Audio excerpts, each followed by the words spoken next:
ನುಗ್ಗೆಕಾಯಿ ಮಸಾಲ ಫ್ರೈ ನೀವು ಬೇಳೆ ಸಾರಿಗೆ ನುಗ್ಗೆಕಾಯಿ ಹಾಕ್ಬಿಟ್ಟು ಮಾಡ್ತಾ ಇರ್ತೀರಾ. ಆದರೆ ಈ ರೀತಿ ಪಲ್ಯ ಒಂದ್ಸಲ ಮಾಡ್ಕೊಂಡು ನೋಡಿ, ರುಚಿ ತುಂಬ ಚೆನ್ನಾಗಿರುತ್ತೆ. ಸ್ವಲ್ಪ ಖಾರವಾಗಿ ಸ್ವಲ್ಪ ಗ್ರೇವಿ ಇರೋ ಥರ ನೋಡಿಕೊಂಡು ಮಾಡ್ತಾ ಇದ್ದೀನಿ. ಮೊದಲು 4 ನುಗ್ಗೆಕಾಯಿ ತೊಗೊಂಡಿದ್ದೀನಿ.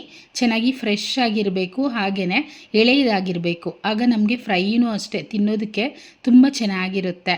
ಇದನ್ನು ಒಂದು ಸ್ವಲ್ಪ ಮೀಡಿಯಮ್ ಸೈಜಲ್ಲಿ ಕಟ್ ಮಾಡ್ತಿದ್ದೀನಿ. ನೋಡಿ, ನಾನು ಮಾಡ್ತಿದ್ದೀನಲ್ವ ಆ ಸೈಜಲ್ಲಿ ಕಟ್ ಮಾಡಿಕೊಂಡ್ರೆ ಸಾಕಾಗುತ್ತೆ. ನಾರ್ಮಲಾಗಿ ನಾವು ನುಗ್ಗೆಕಾಯನ್ನು ಬೇಳೆ ಸಾರಲ್ಲಿ ಹಾಕ್ಬಿಟ್ಟು ಮಾಡ್ತಾ ಇರ್ತೀವಿ. ಆದರೆ ಈ ರೀತಿ ಪಲ್ಯ ಮಾಡಿಕೊಂಡ್ರೆ ಅಂತೂ ಎಷ್ಟು ಚೆನ್ನಾಗಿರುತ್ತೆ ಅಂತೀರ. ಸ್ವಲ್ಪ ಡಿಫ್ರೆಂಟಾಗಿ ಮಕ್ಕಳು ಇಷ್ಟಪಟ್ಟು ತಿಂತಾರೆ. ನೋಡಿ, ಎಲ್ಲ ಕಟ್ ಮಾಡಿಟ್ಟಿದ್ದೀನಿ. ಈಗ ನೀರಲ್ಲಿ ಒಂದು 2-3 ಸಲ ನೀಟಾಗಿ ತೊಳೆದು ಸೈಡಲ್ಲಿ ಎತ್ತಿಟ್ಕೊಂಡು ನಂತರ ಕಡಾಯಿ ಬಿಸಿ ಮಾಡಿ 2 ಸ್ಪೂನಷ್ಟು ಎಣ್ಣೆ ಹಾಕ್ತಿದ್ದೀನಿ. ಎಣ್ಣೆ ಚೆನ್ನಾಗಿ ಬಿಸಿ ಆದ ನಂತರ ಸ್ವಲ್ಪ ಸಾಸಿವೆ ಮತ್ತು ಅರ್ಧ ಟೀ ಸ್ಪೂನಷ್ಟು ಜೀರಿಗೆನೂ ಸೇರಿಸ್ಕೊಳ್ತೀನಿ.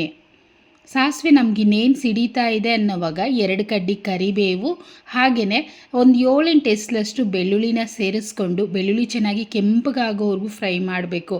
ಒಂದು ಸ್ವಲ್ಪ ಜಜ್ಜಿಬಿಟ್ಟು ಸೇರಿಸ್ಕೊಂಬಿಡಿ. ಈ ನುಗ್ಗೆಕಾಯಿ ಫ್ರೈಯಲ್ಲಿ ಬೆಳ್ಳುಳ್ಳಿ ಅಲ್ಲಲ್ಲೂ ಬಾಯಿಗೆ ಸಿಕ್ತಿದ್ರೆ ತುಂಬ ರುಚಿಯಾಗಿರುತ್ತೆ. ನೋಡಿ, ಇಷ್ಟು ಫ್ರೈ ಆಗಿದೆ. ಈಗ 2 ಈರುಳ್ಳಿ ಕಟ್ ಮಾಡಿ ಹಾಕ್ತಾ ಇದ್ದೀನಿ. ಈರುಳ್ಳಿ ಒಂದು ಸ್ವಲ್ಪ ದೊಡ್ಡ ಸೈಜಲ್ಲೇ ಕಟ್ ಮಾಡಿ ಸೇರಿಸ್ಕೊಳ್ಳಿ.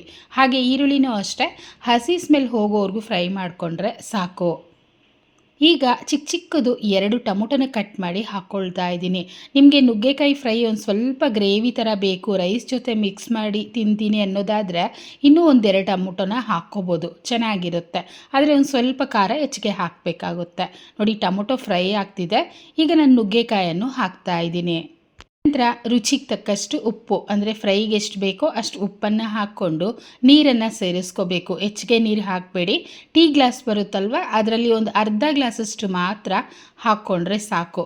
ನೀವು ಸ್ಟವನ್ನು ಪೂರ್ತಿ ಸಿಮ್ಮಲ್ಲಿ ಇಟ್ಕೊಂಡು ನಿಧಾನಕ್ಕೆ ನುಗ್ಗೆಕಾಯನ್ನು ಬೇಯಿಸ್ಕೋಬೇಕು. ಸೆಂಟ್ರಲ್ಲಿ ಆಗಾಗ ಓಪನ್ ಮಾಡಿ ಮಿಕ್ಸ್ ಮಾಡ್ತೀರಿ.